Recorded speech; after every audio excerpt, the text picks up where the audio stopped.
You know, the media sometimes chastises us for saying that Roe hangs in the balance. The truth is that Roe does hang in the balance.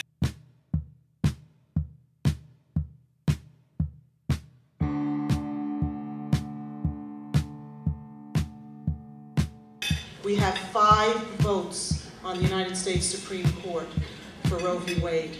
One of those 5 votes is Justice Stevens, and he is 88 years old.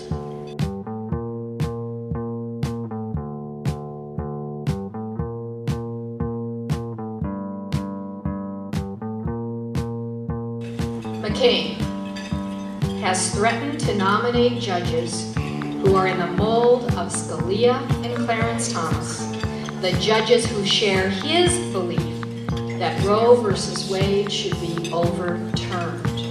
He goes farther than George Bush. Another thing that's really scary about the potential that this has is that it blurs the lines between like the public realm and the private realm, and it gives government the right and opportunity to like directly tell people how they can be living their lives. I was raised by a mother who believed that living your life on your own terms was an essential part of being a woman. And I'm here because when I was writing a book on the right to privacy, which was intended to help a general audience understand that, to paraphrase Justice Brandeis, it is the right most prized by civilized women. I met women who had helped other women make difficult choices in the years before Roe and faced going to jail for doing that. But I also met other women who were willing to harm doctors and women seeking to exercise their constitutional rights. And I learned that we can never stand aside when we see those fundamental rights under attack.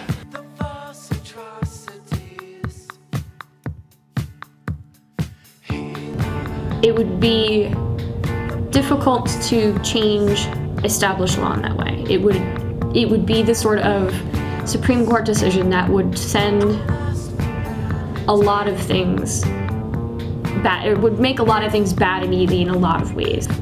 The pro-life movement is going after the sorts of legislation that it's going after. It's going after state legislation, it's going after referendums, it's going after things that set up voters to go vote for something in off years when, say, most voters aren't looking at it, because they can't get people to believe with them that a child gets a soul at conception. I don't personally believe that they would ever go so far as to reverse Roe versus Wade, but they don't need to at this point. They create these little laws that just weed away access bit by bit. They're looking to pass laws that enshrine into national law what they can't get people to believe is the truth. So, I mean, that's really the difficulty is and on their part, I think it's a recognition that there isn't one truth for everybody.